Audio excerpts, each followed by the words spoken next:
Hey, and welcome back to the Clear English Corner. I'm Keenan, your personal American English pronunciation coach. And in this lesson, we're talking about the key if your goal is to sound more native and natural in your American English pronunciation. Today, we're talking about the most common sound in the English language, the schwa. So if you've been studying English pronunciation at all, I'm sure you've heard about this schwa sound. It has a funny name, schwa, schwa, schwa. It has a funny symbol, this upside down E that I'm sure you're seeing everywhere in your dictionary.com app as you're looking up words and their pronunciation and their IPA transcription. But I'm sure you also have questions about this sound. What exactly is schwa? And why is it so important? How do you say the schwa sound? And what letter says the schwa?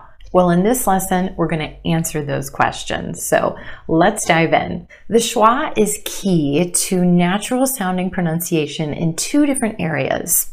First, it's important in the pronunciation of longer words, of words that have multiple syllables. It's also important when considering how certain words within sentences are pronounced as well. So in this lesson, we're going to talk about how schwa impacts syllables within words. In another lesson, we're going to talk about how schwa impacts words within sentences. And you can get to that lesson by clicking on the tag, or I have a link for you in the video description. Okay, so question one, what is schwa? So if you've watched my word stress series, you know that in any word with more than one syllable, there's going to be one syllable that stands out, a syllable that's emphasized or stressed. This is a super important concept to understand if your goal is clarity in your spoken English. So you definitely want to watch the word stress series. Again, I have a link here in this tag, and I'll share the links in the video description. Okay, so any word with more than one syllable has a syllable that stands out and it's stressed. There's other syllables that are unstressed, which means they're said quickly and without emphasis. Still, other syllables will sometimes be reduced. A reduced syllable is said very quickly and the vowel sound becomes schwa. Okay, so what does schwa sound like? It sounds like this. Schwa is a very relaxed sound. It's very neutral. It's a lazy sound. There's no tension in your jaw, lips, or tongue as you make this sound. You're just opening your mouth a bit and vocalizing. Let's see if you can hear schwa in some of these words. About. Okay, we have two syllables in that word. The second syllable is emphasized or stressed. The ow sound is stretched, about. The first syllable is your schwa, about.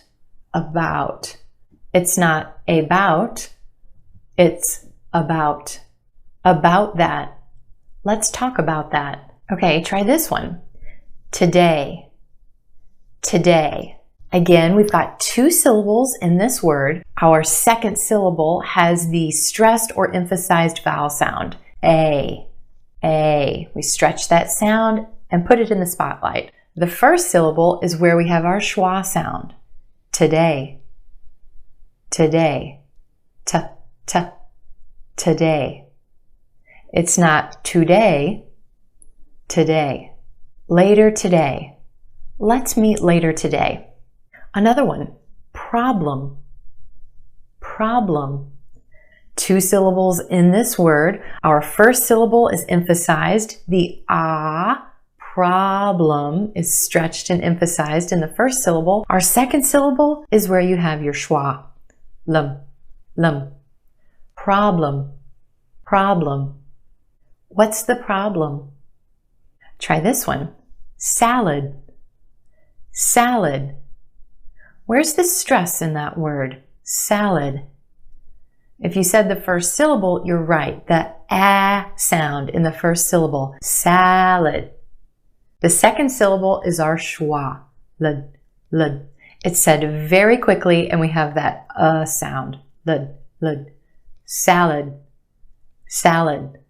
I'll try the salad. One more. Connect, connect. 2 syllables. Emphasis where? On the second syllable, the sound. Connect. First syllable becomes the schwa. K, k. Very quick, unemphasized, schwa sound. K, k. Connect, connect. Let's connect later. Interesting, right? So question number 2, what letter says the schwa sound? Well, here's where things get a little tricky with spelling and pronunciation.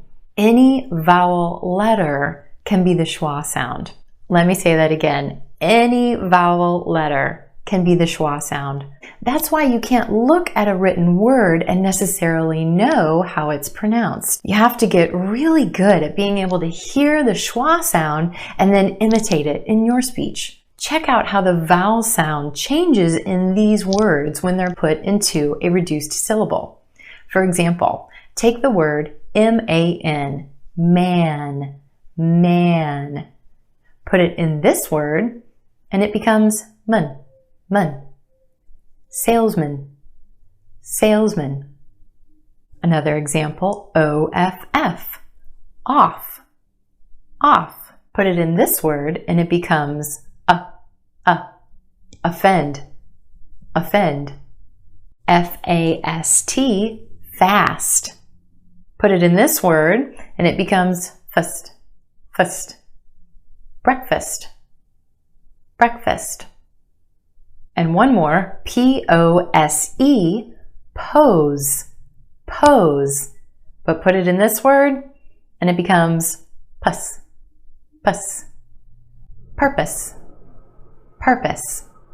So why is understanding, hearing, and imitating the schwa sound so important? Well, it's because it's the contrast between the stressed or emphasized syllables and these reduced and unstressed syllables that creates this rhythm in the English language. And it's essential if you want to sound more natural and native in your spoken English that you learn to hear and imitate this sound. Let's try listening for schwa in some longer words. Try this one. Economic, economic. We've got 4 syllables. The third syllable is your stressed syllable, na, the ah sound, economic. And we have a schwa in the second syllable, ka, ka, eka, eka, economic. Benefit, benefit. 3 syllables here.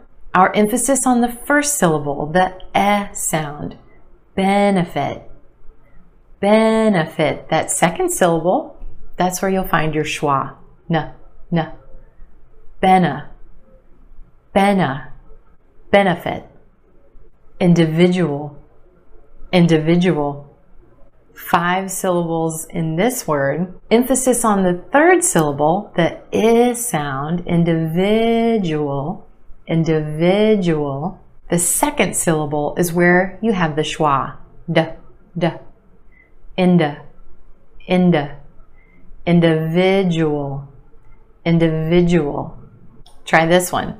Analysis, analysis. 4 syllables in this word with emphasis on the second syllable, the sound, analysis. And yes, there are 2 schwas in this word. The first syllable and the third, analysis. Analysis. Analysis. Do you hear it? All right, so a lot of information about this key sound, the schwa. I hope you found this lesson helpful. If you did, please be sure to give a thumbs up and share the lesson with your friends. Remember, there's another lesson on how schwa impacts words within sentences and the most commonly reduced words in the English language. You won't want to miss that one. As always, thanks so much for tuning in, and I'll see you next time.